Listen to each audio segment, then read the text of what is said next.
Hi friends, ముందుగా ప్రతి ఒక్కరికి పేరు పేరున thank you so much friends. ఎందుకంటే సబ్స్క్రైబ్ చేసుకొని నన్ను సపోర్ట్ చేస్తున్నారు ఎంతగానో.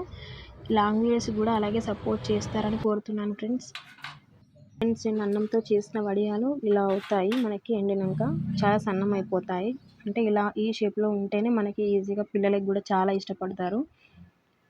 పరంగా కానీ అలాగా మనకి సోడా అవసరమే లేదు. ఇందులో చాలా ఎండకి పెడితే ఈజీగా పొంగుతాయి అవి మంచిగా. చూడండి ఫ్రెండ్స్, ఇంత మంచిగా వస్తుంది. నేను సోడా కూడా వేయలేదు అసలు. జీలకర్ర, ఉప్పు అన్నంలో ఉడికించినప్పుడు వేసేస్తే అయిపోతుంది అంతే. మనం చిన్న సైజ్ చేసుకుంటేనే కొంచెం చూడడానికి కూడా బాగుంటుంది. మీరు కూడా ట్రై చేయండి ఫ్రెండ్స్. ట్రై చేసి ఎలా ఉందో కూడా కామెంట్ బాక్స్లో కామెంట్ చేయండి. నేను ఇంకా వడియాలు రకరకాలుగా కూడా చూపిస్తాను. ఆవిరితో చేస్తారు, కొంచెం అంటే మిర్చితో కూడా చేస్తారు, పచ్చిమిర్చితో కానీ లేకపోతే చిల్లీ పౌడర్తో కానీ కూడా చేసుకోవచ్చు రకరకాలుగా. ఫస్ట్ మనకి పిల్లలకంటే ఎక్కువ అది స్పైసీగా ఇష్టపడిన వాళ్ళకైతే ఇలా అయితే ఈజీగా బాగుంటుంది, టేస్ట్ కూడా బాగుంటుంది. ఇందులోనే మనకి జీలకర్ర కాకుండా కూడా ఓమ కూడా వేసుకోవచ్చు.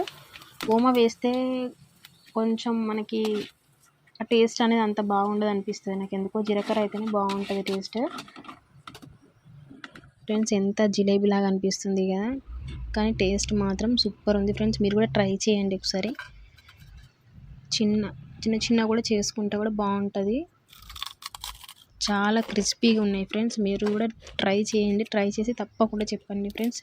కామెంట్ బాక్స్లో మాత్రం కామెంట్ చేయకుండా మాత్రం మర్చిపోకండి ఫ్రెండ్స్. మన ఛానల్ని కొత్తగా చూసినట్లయితే please like, share and subscribe చేసుకోండి friends. Thank you for watching.